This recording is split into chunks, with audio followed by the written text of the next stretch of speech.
A'udhu billahi minash shaitanir rajeem. Assalamu alaikum, my good friends. This is just a video to contextualize some of the work that we are doing on this channel and some of the research that we are, jointly engaging in. And the one verse that I want to just refer to is the verse that you see in the background, where it says, many were the ways of life that have passed away before you. Travel through the earth and see what was the end of those who rejected truth. And in this verse, the Quran actually, there's an instruction there for siru. Siru fil ard. That's an instruction, that's a command. Travel through the earth. Siru fil ard. Fanzuru kayfa kana. And observe the outcome of those who rejected truth. And I want to, by means of contextualizing our work, I want to take a specific example, and that is the story of how Christianity, the downfall of Christianity, and how, if we should progress on this path now as Muslims, that we basically face the same demise as the Christian world has experienced in the past 500 years. And what has happened with Christianity? You see, 500 years ago, in fact, even 200 years ago, Christianity was still extremely powerful in the Western world. It was the most powerful ideology or idea in the Western world. In Europe, the Pope was extremely powerful, the Roman Catholic Church, as well as, the Protestant churches like the Church of England, the King of England as the leader or the head of the Anglican Church. These people wielded immense power in the name of God and in the name of religion. And the question is, how did it come to this point? And by this point, I mean the situation where all the countries in Europe show a majority atheist population. In fact, England also shows a majority of 50 to 60% atheist in their population. And the same goes for almost every European country except for Ireland. But then Ireland has gone above 50% atheism. In the USA, also exceeding 50% atheism. But saying that these countries have reached the point of majority atheism doesn't say much, because even where there are people who confess Christianity, their confession of Christianity is not really as a practicing Christian. It's not really as a Christian that pays any serious respect or attention to the teachings of Christianity. And so it's more culturally and a cultural attachment to Christianity. And the question is, how did they get to that point? You see, the problem with Christianity is, since time immemorial, is that it really relied on peer pressure. The ideas within Christianity, they do offer some comfort. The idea of Christianity can, in my opinion, be equated with more the mystical side of Islam. It is the side of Islam where people gain from religion the emotional comfort, the spiritual tranquility, and that type of peace and comfort in the soul. And I see Christianity to a large extent as offering that, the trust in the Lord, prayer, meditation, hope, love, and that type of, those are the benefits or the gains that the devoted Christian can get from the Christian religion. And so that was always there, the love, the comfort, the peace, the harmony, the hope. And but there was not much of an intellectual appeal, not much of a rational appeal. So people would join the Christian church, would be members of the faith, and would experience the spiritual and emotional comfort that the religion offered, but it was never really based on a real rational process of persuasion and commitment. So the commitment was emotional, not intellectual, when it came to Christianity.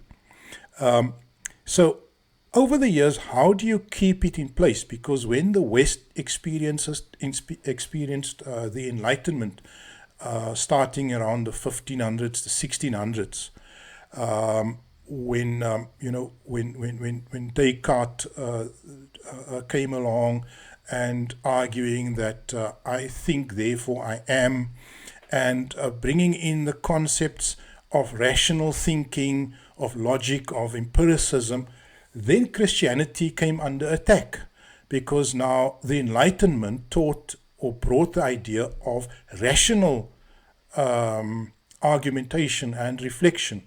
And immediately Christianity came under attack for not having any sound intellectual, rational foundations.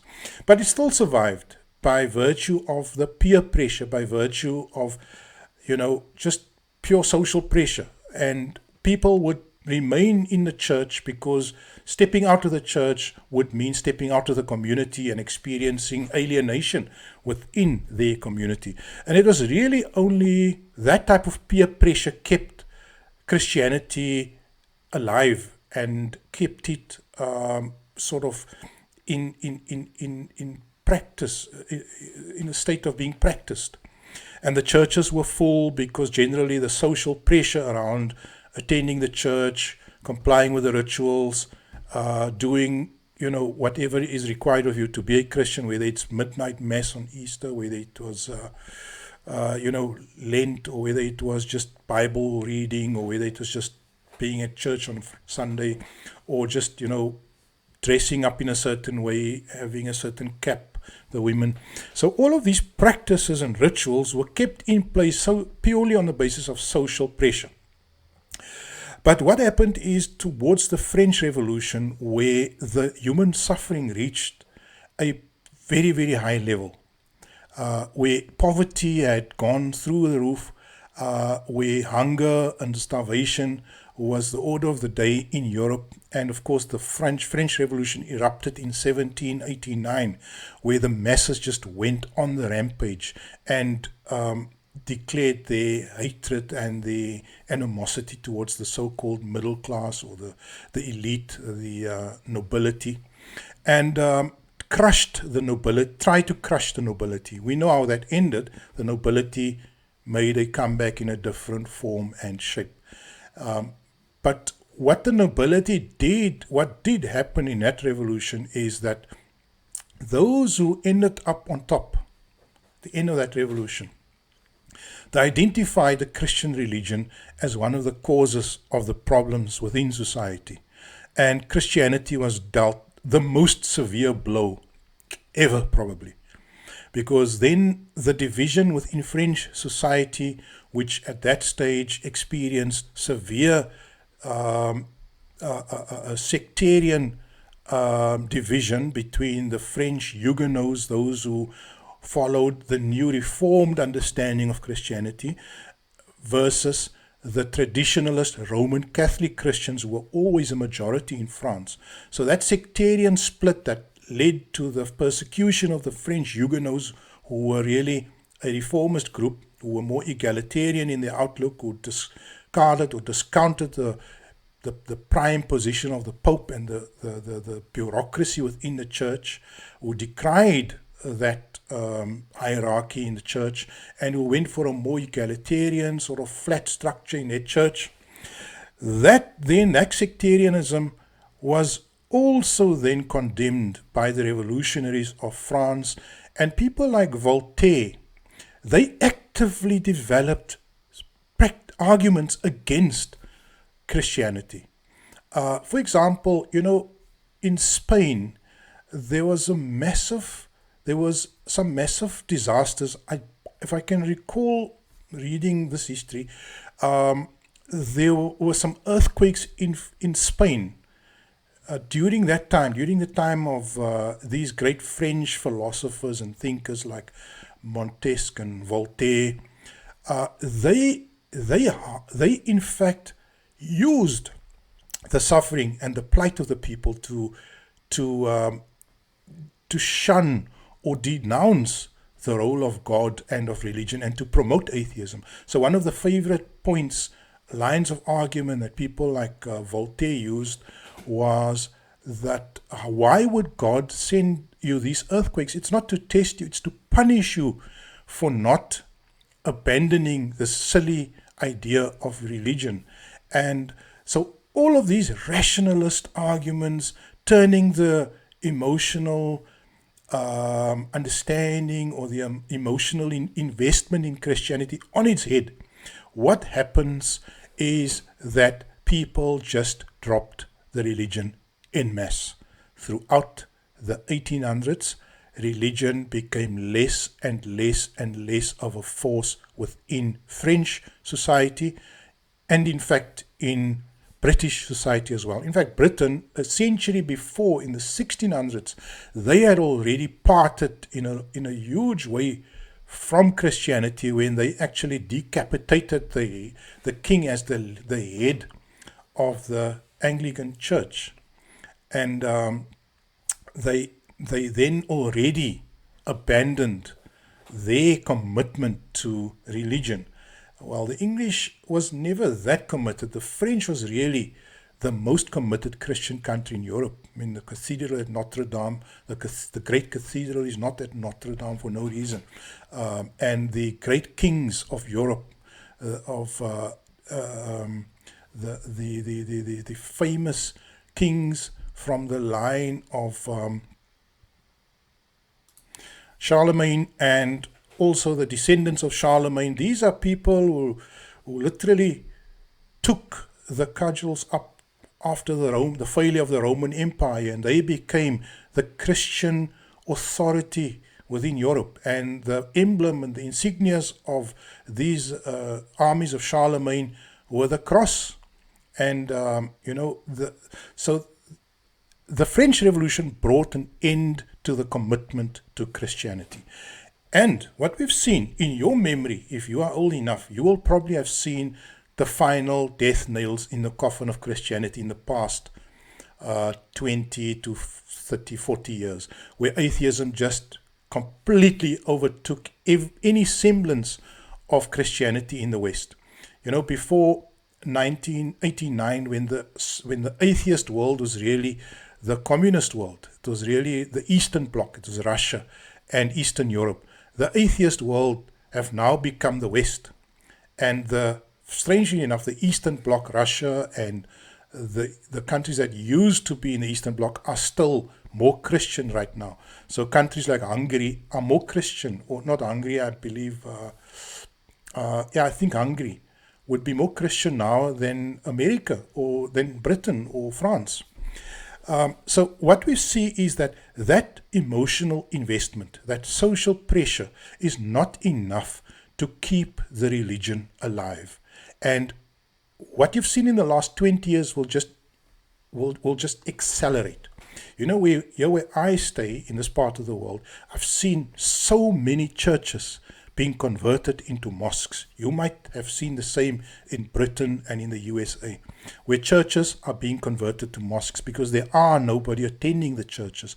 Some of the churches have one line of people on a Sunday, not even a full line in some churches, and in some churches they fail to draw more than the pastor's, not even the pastor's own children will be attending the church service on a Sunday. So what is happening is that the Muslims are acquiring these properties and converting them to mosques.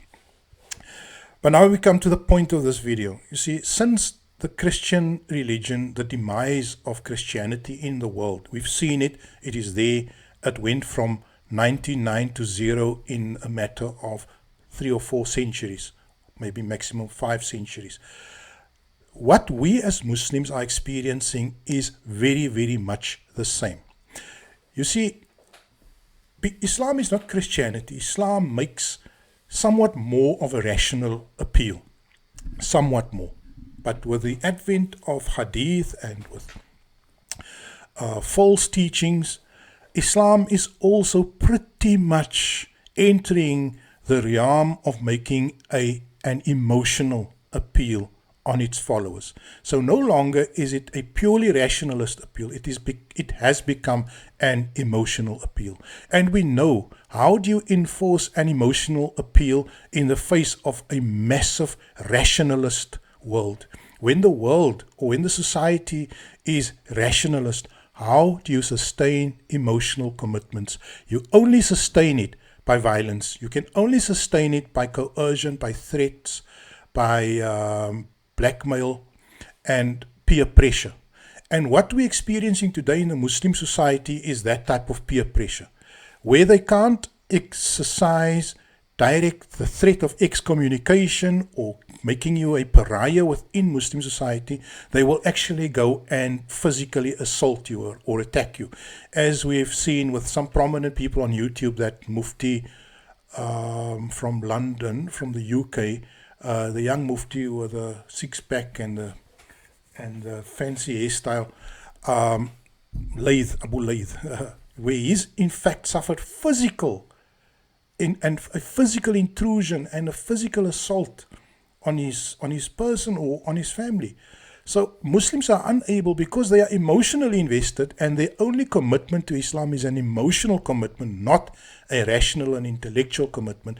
They do practice, or they act like anyone that is a ball of emotions. Any human being, any person that is a ball of emotions, react violently when you offend them. And that is why the Muslim today, all 1.8 billion of them, 80% of them are just balls of emotion. They cannot react intellectually. When a person like Jordan Peterson puts up a discussion, and you must go and look at the debate between Jordan Peterson and what is this guy's name? I think his surname is Hijab. I think Muhammad Hijab. I'm not sure. But what an embarrassing performance, because you have emotions versus intellect. And when emotions come and versus intellect, what you will find is that there will be a lot of senseless defensive talk, a lot of scapegoating, a lot of false premise arguments, and you will basically find an embarrassment and a display of ignorance if you have an emotionally laden or loaded person debating with a true intellectual. And if you look at that debate, it wasn't a debate, it was a discussion, then you will really get embarrassed. And that is the sad situation, is that Muslims are unable to mount a true intellectual argument. Now, what is going to happen in the next few decades? And remember, I'm contextualizing the work that we do on this channel. In the next few decades, the East will overtake the West economically. China will become the most powerful country economically. There's already a stalemate with respect to military strength. You see, America and Russia basically have played themselves into what we can regard as a stalemate when it comes to nuclear weapons. Each country basically possesses about 4,000 nuclear weapons. And Russia, with its hypersonic technology, is able to inflict the same or more damage on America, even though Russia is a much smaller country economically. So in terms of military, America is in a stalemate. In terms of economics, China is going to be the new power.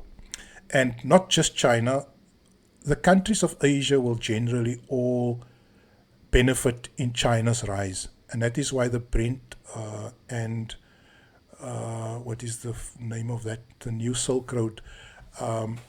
That whole project, where the whole Asia is basically being knitted together as one economic hub, is going to be the biggest threat to the America and the Anglo-Saxon power in the world.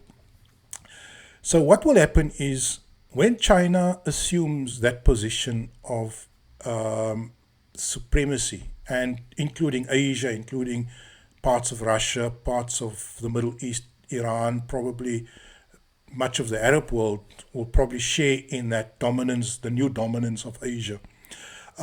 It's going to be a rationally based power, because no irrational emotional power can maintain world domination. Please remember that. No irrational or emotionally laden geographic or superpower or empire can maintain its hold on the world. At the end of the day, the most powerful controlling mechanism is the minds and the rational commitment of people. People will only commit to a power, a geographic power, an empire, if it makes sense to them, if there is rational basis or rational foundations to that. And so what will happen is that Muslims, with their irrational beliefs, with their commitment, the emotional commitments, will be at odds. It's already happening. It's already happening in the West. And Muslims will simply become non-practicing Muslims. They will simply become Muslims by name. And this is happening now as we speak.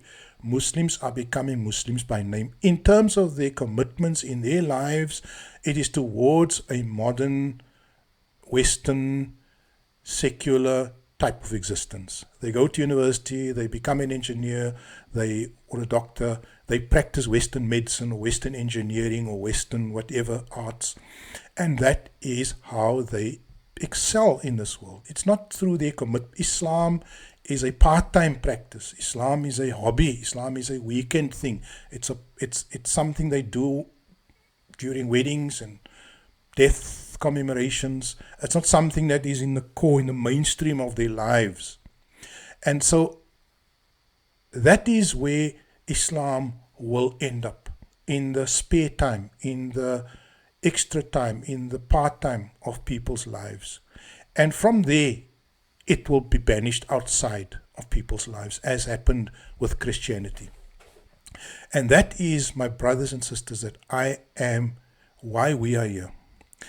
Because what will happen is, if we allow another purely secular, non-godly or ungodly empire or, superpower to arise in the world, we will be back where we were in the 1920s and in the 1950s and whatever before this time.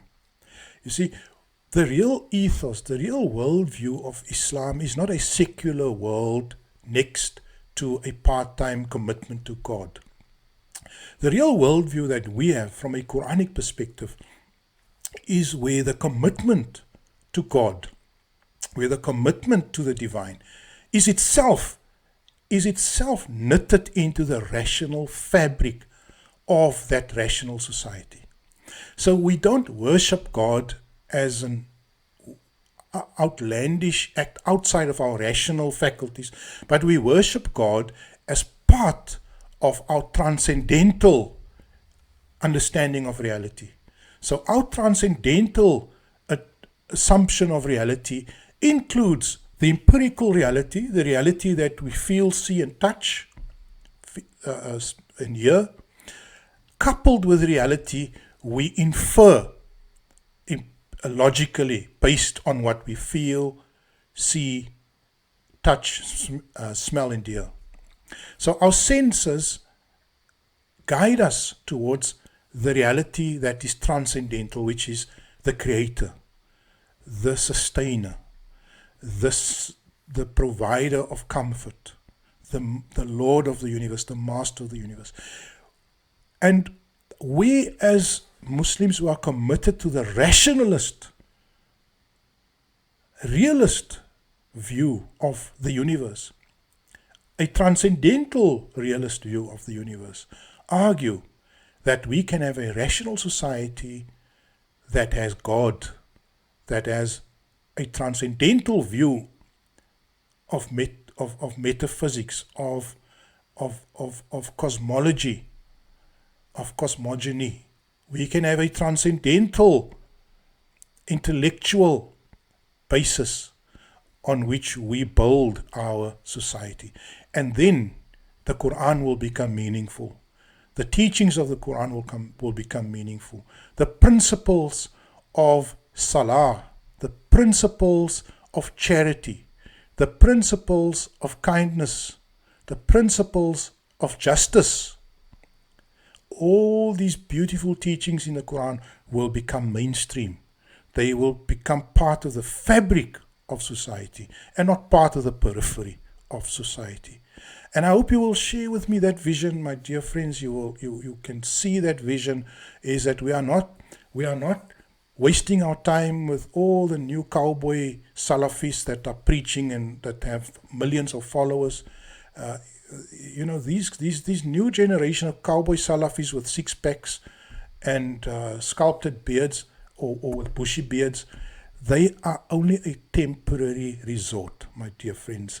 It is a temporary resort, and the Muslims, they will not fool the Muslims for long, because their message is the same old rubbish that have been taught to us by all these old, long-bearded, old men that were their archaic ideas. Now you have a younger version and you have an American accent and you have a British accent with the same old Salafi ideas. I shun those things, my friends. And what we should be making place for is for a completely rationalist interpretation of Quran and of Islam, where we can weave that in, where we can take that interpretation, that understanding as the basis of a new, really new world that we want to build. Now, let me share some of my other thoughts also with you. It's my belief, I don't know if you've heard of the 500-year cycle, that historians have drawn the conclusion that the world, basically history, displays a 500-year cycle between Eastern domination and Western domination, and that there's a switch every 500 years. And I don't have the reference for you, but I'm sure you'll be able to find it if you just search the keywords 500-year cycle, East-West. And what we're experiencing right now is we are in the middle of a transition to an Eastern cycle. We've experienced a Western cycle for 500 years. We know that when the Seljuk Turks took over Baghdad, with the fall of Baghdad, that was the previous time that an Eastern cycle came into control, right? And that Eastern cycle basically stayed there until about 1500, when the Eastern cycle made way for the Western cycle with the defeat of the Muslims by General Martel at Tours, the Battle of Tours in France, where the Islam was checked and could go no further in Europe. Although Constantinople fell in 1492, which is just about 1500, paradoxically enough, the fall of Constantinople can be regarded as the rise of the West also. And so the fall of Constantinople actually marks the rise of Western power. And so those who argue that Constantinople was a major victory for Islam, I think you must go and do your homework a bit more. So the 500-year cycle is there. And what we are experiencing is a transition to an Eastern cycle. So we are awaiting 500 years of Eastern domination.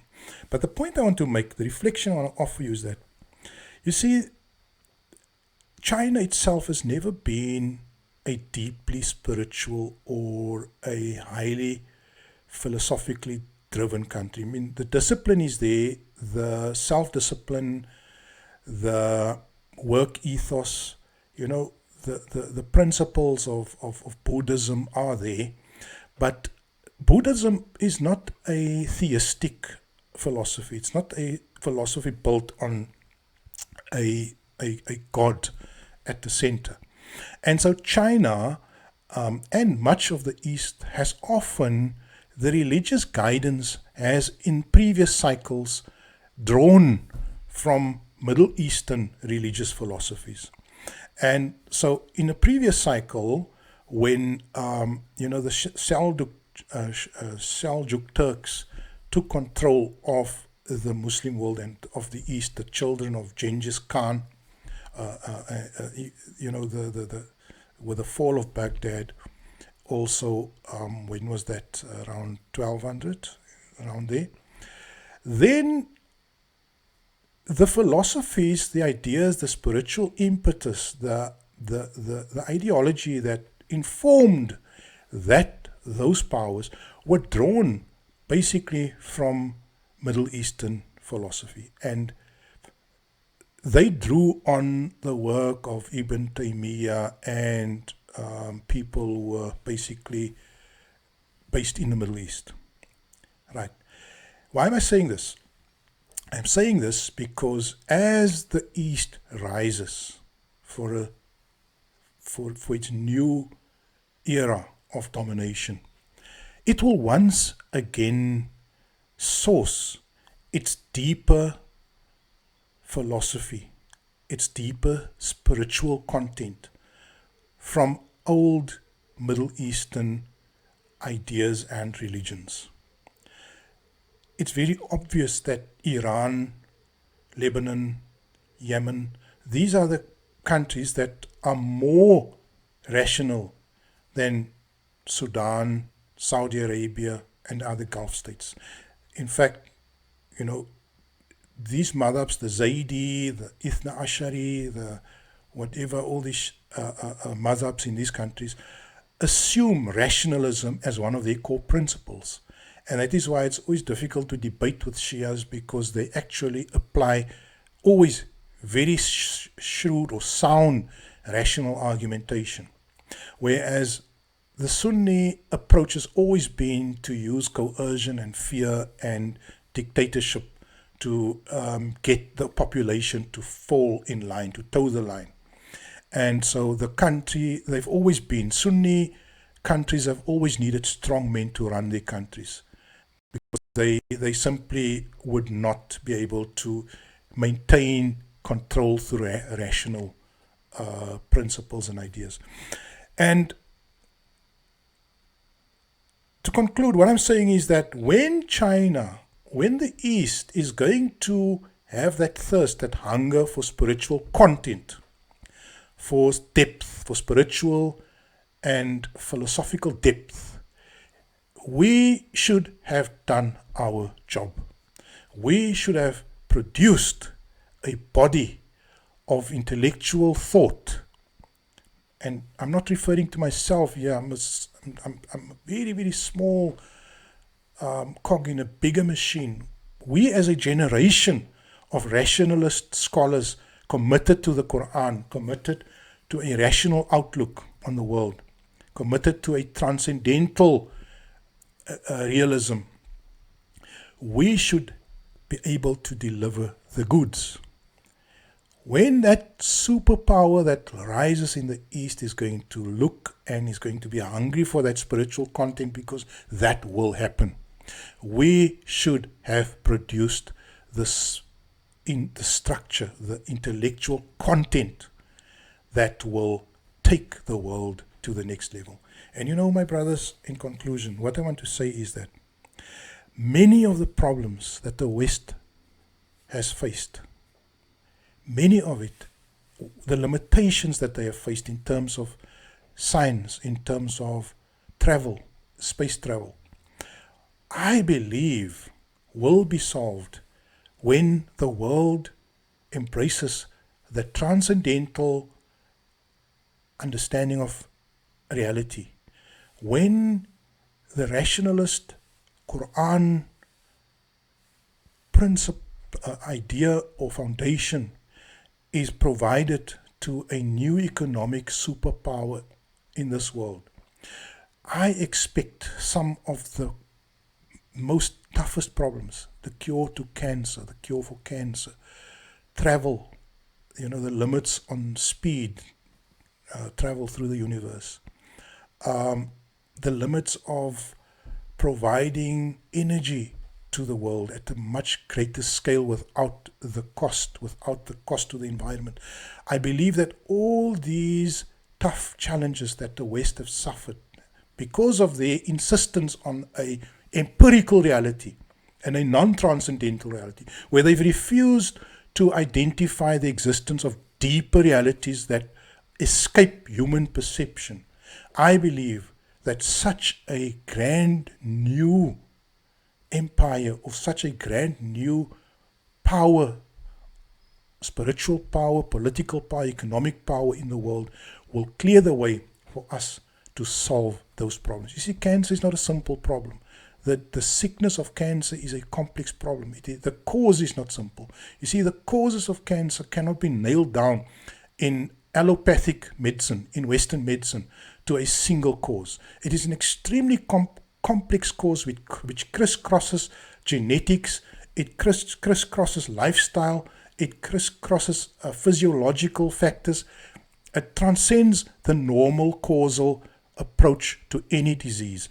And I do believe that once the world makes the move to transcendental realism, to the deeper understanding of reality, through the quranic rationalist understanding of reality, that these problems are waiting to be solved when our generation, the future generation, maybe my children, will guide humanity towards a brighter new future. And my brothers, why am I optimistic? Why do I do these programs? I'm letting you in on where my thinking lies and how we are going to progress and how we are going to enrich the world with what we are doing. And I hope, I'm a fallible and a, just an ordinary person. What I do need is those of you who are subscribers to this channel, who are watching these videos. I'm praying and I'm asking you that you will do your own best to build on what I'm offering you here, that you will do the reading, that you will do the sharing. We need much more charismatic people. We need much more articulate people. One person with good articulation and good charisma can explode this message. And inshallah, maybe one of you there are ready to do the job. I'm certainly here as a backup. I'm here to be, your partner, to work with you. And I pray that you will not have no fear, that you will promote what we are speaking about here, and that we will take these ideas and construct the philosophy, the understanding that will form the basis of the next 500 years of this order on this globe. Walhamdulillahi Rabbil Alameen.